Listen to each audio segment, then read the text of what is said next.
O presidente Luiz Inácio Lula da Silva assinou em 18 de março de 2026 3 decretos para regulamentar o Estatuto da Criança e do Adolescente, ECA Digital. O ECA Digital, sancionado por Lula em setembro do ano passado, obriga redes sociais a adotarem medidas para prevenir o acesso de crianças e adolescentes a conteúdo prejudicial, incluindo exploração sexual, violência, danos à saúde mental, pornografia e a promoção de bebidas alcoólicas, tabaco e jogos de azar.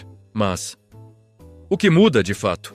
O que diz esta lei? Será que ela vai melhorar a vida dos cidadãos? É o que vamos discutir neste vídeo. Pega sua xícara de café e senta aí que vamos começar.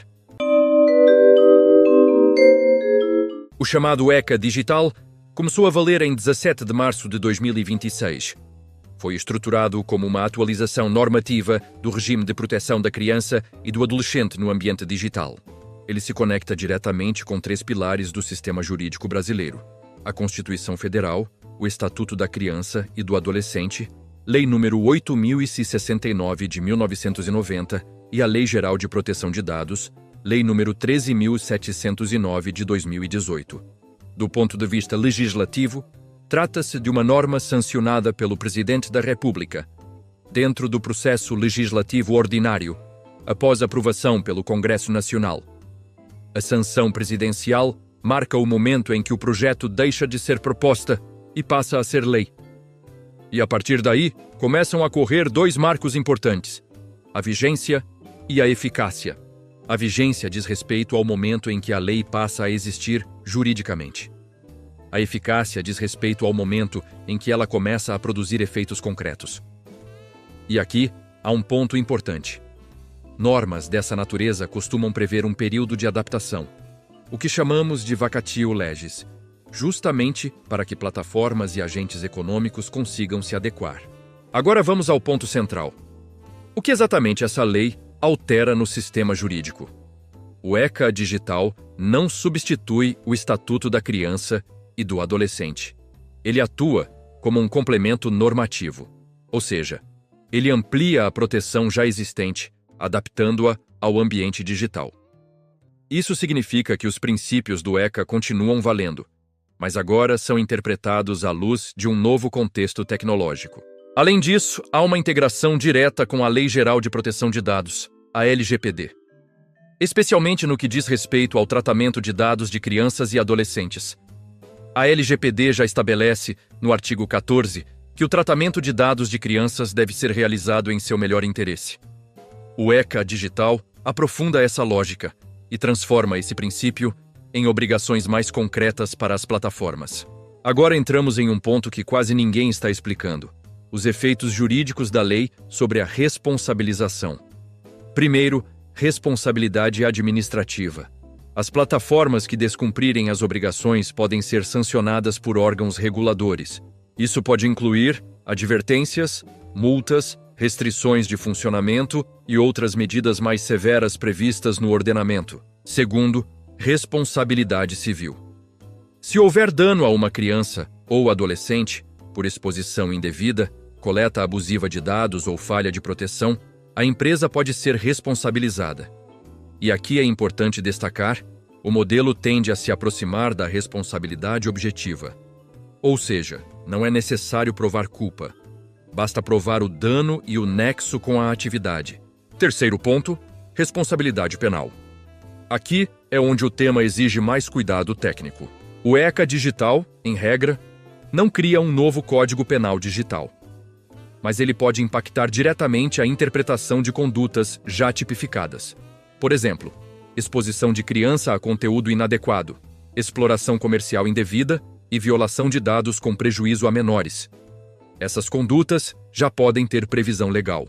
O que a nova lei faz é reforçar o dever de prevenção. Isso tudo tem um efeito importante: o aumento do risco jurídico para empresas. Porque a omissão passa a ter um peso muito maior. E este é um ponto estrutural da lei: a mudança do modelo de responsabilidade. Antes, o ambiente digital funcionava com base em uma lógica de neutralidade relativa. As plataformas alegavam que eram apenas intermediárias. Agora, essa lógica começa a mudar. O ECA Digital impõe um dever ativo de cuidado.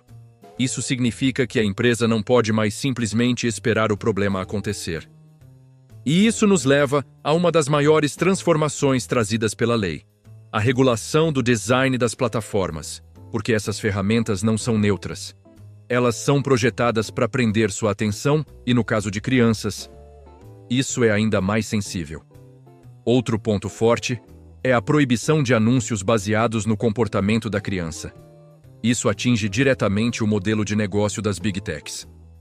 As plataformas também precisam oferecer ferramentas claras para os pais, controle de uso e monitoramento. Sim, pela primeira vez de forma mais clara no Brasil, o direito passa a interferir na arquitetura dos sistemas digitais. Quando a lei fala em restringir autoplay, rolagem infinita e mecanismos de engajamento compulsivo, ela está, na prática, regulando o comportamento por meio do design. Isso é extremamente relevante do ponto de vista jurídico, porque entra em uma área delicada: a interseção entre liberdade econômica, liberdade de expressão e proteção do consumidor vulnerável. É aqui que surge um dos grandes debates: até que ponto o Estado pode interferir na forma como uma plataforma funciona? Se a gente olhar para o direito comparado, essa discussão já está avançando. A União Europeia, por exemplo, já trabalha com conceitos como design seguro por padrão.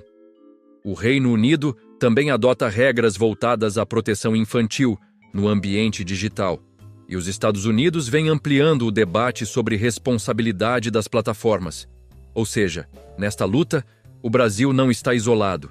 Ele está entrando agora em um terreno que outros países já começaram a explorar. E isso nos leva ao ponto final. O ECA Digital não é apenas uma lei de proteção. Ele é um marco de mudança. Uma mudança na forma como o direito enxerga a internet.